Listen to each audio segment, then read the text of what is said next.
Today I want to talk to you about Sleepaway Camp from '83, directed by Robert Hiltzik,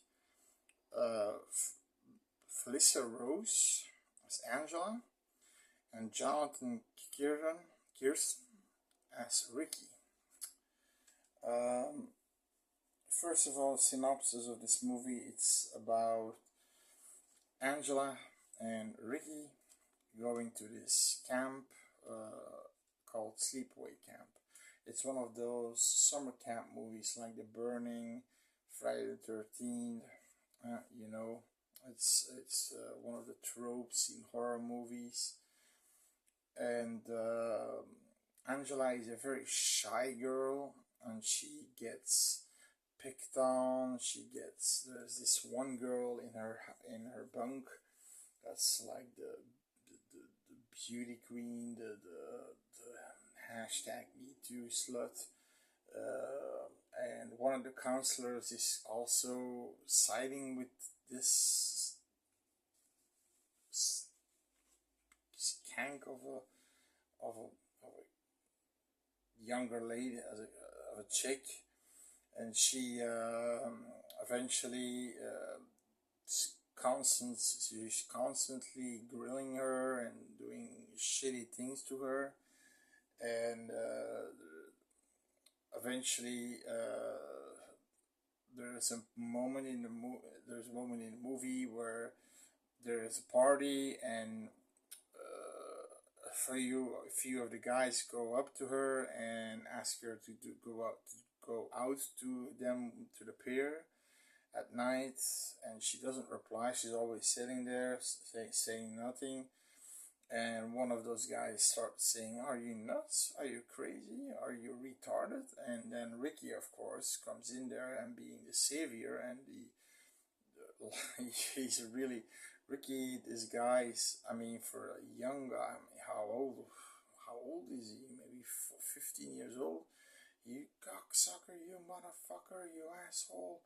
I'm gonna put your cock in your ass." He's really, I mean, his language is pretty R-rated. And eventually these guys go to the docks. One of these guys takes a few girls that they lured in to go to the docks. This guy who was calling Angela retarded and things like that, he's a douchebag. He's starting to rock the boat and pulls the boat underneath the water, that capsizes. And the girl in it is angry and saying, "You're an asshole," and she swings back, and eventually a head pops out of the water, and he says, why are you here? If I'm gonna tell the boys you're here, you're gonna be in a lot of trouble." And then he pulls his head on the water. Boom, fini, done. So what happens is basically a lot of kids start to get murdered, especially the kids who pick on Angela. And there is a scene, and the camp counselor, he's losing kids left to right. I mean, parents are picking up their kids. His camp is going down. He only has 20 kids left in his camp, and he starts to suspect Ricky because of his foul mouth and his angry attitude towards people. And he eventually starts to grill Ricky. "I know it's you. I know it's you. You killed him. You killed him." Now the other camp, there's a second head camp counselor who wears the tightest of the tightest shorts and shirts. I think he's an ex-Mr. America, a bodybuilder or something. He comes in between. He says, "What are you doing? What are you doing?" "This kid, he's a killer." And the other guy says, "No, he's not. He's just a kid. Just leave him." This and that. So he's the voice of reasoning. Okay, so but the camp counselor, the lead counselor, the boss of the camp, is already losing his mind at that point. He's knowing that he's losing his money, like, but he's got the creepiest guys working for him. When the kids arrive, one of the cooks says, look at that new meat. Where I come from, they call them baldies. Oh, no. Like a fucking pedophile working for this guy, this lead count, this boss of his camp. And of course, he uh, tries to do something to Angela, and he gets caught by Ricky, and eventually they escape. Now this guy gets a boiling hot pot over him, and he's severely burned. Another guy who, for instance, threw water balloons at her face, got he goes to the toilet. The toilet is jammed with a stick, and through the window a wasp nest is pulled in, and he can't get out, and eventually he's stung to death. Then you have the gnarliest kill, but you don't see it. It's a shadow kill. Like I said, the girl that's always picking on her, she is basically she at some point she's in the cabin. You see the door open, and you see clearly who is Ricky. It's Ricky, but it looks Ricky with a wig on. It's weird. He totally looks like Ricky. He comes to her. She says, "Oh, it's you. What do you want?" He hits her in the face, puts a pillow on her head, but she was what's it called, styling her hair with those styling irons that get hot. You see in the shadow that the killer is taking the styler and putting it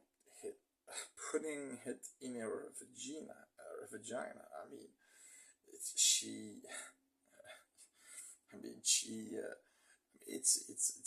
you see her hands going like this, and then I mean, oh, meanwhile she's being suffocated. It's a cruel kill, but you don't see it, because the kills are, I'm gonna tell you honest, the kills are pretty tame.